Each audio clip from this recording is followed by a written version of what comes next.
है सबे रक्स का नहीं, आप अपने कैमरे बड़े रख लो। वक्त जिहाद है सबे रक्स का नहीं, हो खून का कतरा किसी के अस का नहीं, बुलावा सरफरोशों का हुआ या फिर है मैदान जानदारों का मरीज इसका नहीं। ये लड़ाई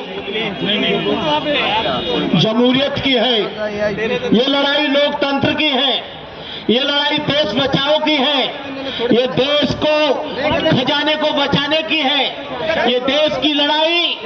इस देश में जो जुल्म होता है, ये लोग बीजेपी के लोग, ये लोग ईवीएम के माध्यम से 2 बार सत्ता में आ गए।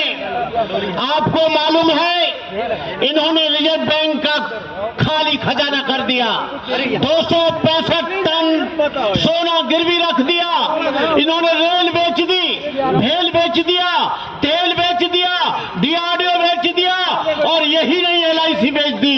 बैंकों का निजीकरण हो रहा है। जब ये निजीकरण होगा, यहाँ किसान परेशान है। यदि ईवीएम नहीं होता तो आज किसान परेशान नहीं होता, ईवीएम नहीं होता तो शिक्षा संस्थानों में शोषण नहीं होता, यदि ईवीएम नहीं होता तो यहाँ पर बहन बेटियों की इज्जत लुट रही है, वो नहीं होता। यदि ईवीएम नहीं होता तो यहाँ पर किसान मर रहा है, जवान मर रहा है, बेरोजगारी 5 करोड़ से अधिक लोग इस देश में बेरोजगार हो गए। इसलिए मैं कहना चाहूंगा कि ईवीएम को हटाने के लिए आपको आगे आना पड़ेगा, आपको सड़कों पर आना पड़ेगा। यहाँ पर मैं समझ रहा हूँ कि बड़े बड़े नेता, मैं कोई नेता नहीं, बड़े बड़े राष्ट्रीय पार्टियों के अभियक्ता, 30 से गठबंधन बनाने वाले लोग यहाँ पर बैठे हैं। यदि ये लोग 100 लोग लाते तो आज यहाँ पर जो 150 करोड़ का देश है, कम से कम 50,000 लोग तो होने चाहिए थे। लेकिन इसमें गलती इनकी नहीं है, इसमें गलती हमारी है।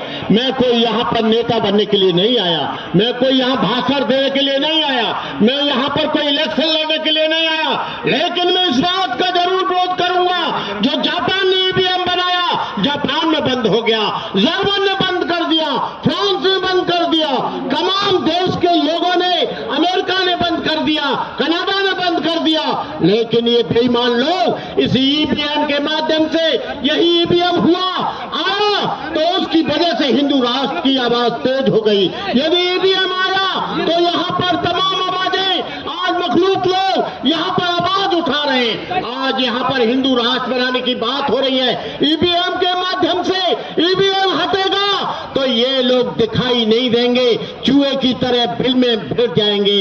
आज आरएसएस का मनोबल इतना बढ़ गया है कि वो लोगों के गली गली, मोहल्ले मोहल्ले में लोगों की कथा करा रहे हैं, लोगों को परेशान कर रहे हैं।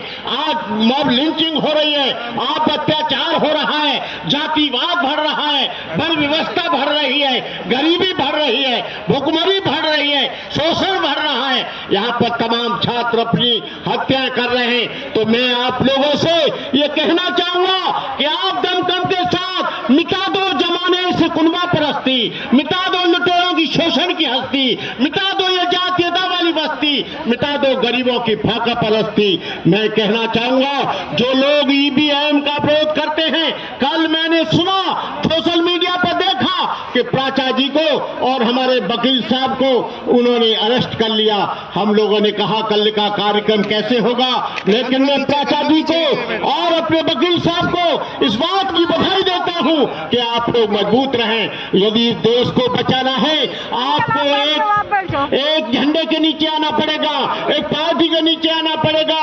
जो लोग खेमों में बटे हुए हैं, तमाम पार्टियां कुकर मुत्तों की तरह बन गई हैं। आप तो क्या, कोई भी आप लोग इस लड़ाई को जीत नहीं सकते। आपको एक झंडे के नीचे आना पड़ेगा, एक जगह आना पड़ेगा। जब तक आप एक जगह नहीं आएंगे, यहाँ पर मुसलमानों पर, दलितों पर, किसानों पर, एससी लोगों पर, एसटी लोगों पर, ईसाइयों पर यहाँ पर जुल्म होगा। आज आप जान रहे हैं कि धीरेन्द्र ब्रह्मचारी जैसा लड़का यहाँ पर हिंदू राष्ट्र बनाने की बात करता है, जबकि कि संविधान में कहीं भी हिंदू राष्ट्र बनाने की बात नहीं है। मैंने धीरेन्द्र शास्त्री जी कहा था, ये हिंदुस्तान, ये भारत तुम्हारे बाप का देश नहीं है, ये देश मुसलमानों का है, ये देश ईसाइयों का है, ये देश सिखों का है, ये देश पारसियों का है, ये देश पिछड़ों का है, ये देश एससी का है, आदिवासियों का है। 85% लोग चुप बैठे हैं। आप लोगों को सड़कों पर आना पड़ेगा, इसके लिए कुर्बानी देनी पड़ेगी। नहीं तो आप लोग 2024 में यदि बीजेपी आती है तो यहां पर पूरी धरती लाल मिलेगी। तुम ये मत सोचना कि तुम ईवीएम के माध्यम से यहां पर इस देश को गुमराह कर रहे हो। तुमने खजाना खाली कर दिया बेईमान लोगों, तुमने रेल बेच दिया, तेल बेच दिया, तुमने राष्ट्र की तमाम चीजों को बेच दिया। अब कह रहे हो कि हम लोग ईवीएम से कराएंगे। ईवीएम से किसी भी हालत में हम नहीं होने देंगे, चाहे हमें कितनी भी बड़ी कुर्बानी देनी पड़े। तो आप लोगों के लिए इस कड़कती सर्दी में आप लोगों के लिए बहुत बहुत बधाई, बहुत बहुत धन्यवाद।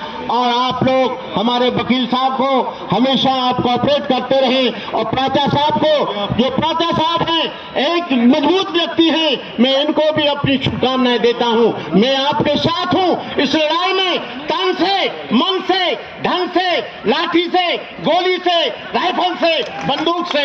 आप चिंता मत करना, डरना मत। मैं चाहता हूं कि यहाँ की गवर्नमेंट मुझे जल्दी अरेस्ट करे तो इनको मालूम पड़ जाएगी कि भंते करुणाकर क्या है। मुझे बार बार धमकी दी जाती है, फोनों पर धमकी दी जाती है, तमाम इस देश के लोग मुझे धमकी देते हैं, लेकिन मैंने कह दिया है यदि तुम्हारी बंदूक से यदि गोली निकलेगी, यहां से भी पानी नहीं निकलेगा, यहां से भी हम बौद्ध धर्म किसी की हत्या करने की इजाजत नहीं देता, लेकिन हत्या करने वाले को हम जिंदा जाने की इजाजत कतई नहीं देंगे। इन्हीं शब्दों के साथ मैं अपनी बात समाप्त करते हुए जय भीम, नमो बुद्धाय, जय भारत।